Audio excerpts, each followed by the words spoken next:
सनातन धर्म में तुलसी के पौधे को शुभ माना जाता है। धार्मिक मान्यता है कि भगवान विष्णु को तुलसी अति प्रिय है। इस वजह से उनके भोग में तुलसी के पत्ते को शामिल किया जाता है। कार्तिक माह के शुक्ल पक्ष की द्वादशी तिथि को तुलसी विवाह 2024 किया जाता है। इस दिन तुलसी की विशेष पूजा अर्चना करने का विधान है। हर साल तुलसी विवाह का पर्व को मनाया जाता है। मान्यता है कि इस दिन शालिग्राम के रूप में भगवान विष्णु और देवी तुलसी का विवाह हुआ था। पंचांग के अनुसार 13 नवंबर तुलसी विवाह 2024 डेट को तुलसी विवाह मनाया जाएगा।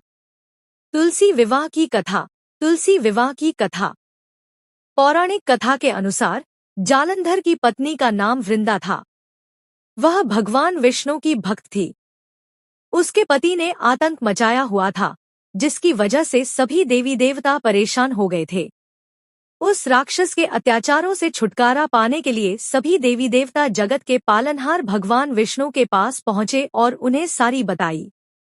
उन्होंने कहा कि वृंदा के सतीत्व को ही नष्ट करने के बाद ही जालंधर को हराया जा सकता है। इसके लिए श्रीहरि ने जालंधर का रूप लिया।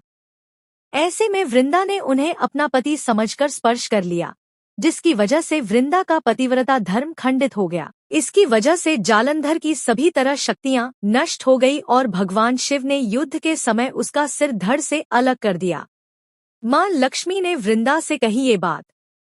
जब इस बात का पता वृंदा को चला कि उसके साथ छल किया गया है, तो वह क्रोध से भर गई, जिसकी वजह से उसने जगत के पालनहार को श्राप दिया।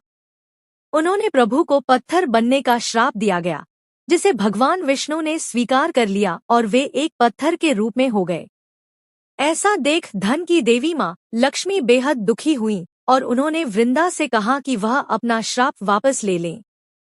वृंदा ने भगवान विष्णु को श्राप से किया मुक्त। इसके बाद वृंदा ने भगवान विष्णु को श्राप से मुक्त कर दिया, लेकिन इसके बाद वृंदा ने खुद आत्मदाह कर लिया। जिस स्थान पर वृंदा भस्म हुई उस स्थान पर एक पौधा उग गया। भगवान विष्णु ने उस पौधे को तुलसी नाम दिया। भगवान विष्णु ने यह भी कहा कि उनके स्वरूप को तुलसी के साथ ही पूजा जाएगा। इसी वजह से देवउठनी एकादशी के दिन अगले दिन शालिग्राम का विवाह तुलसी से होता है।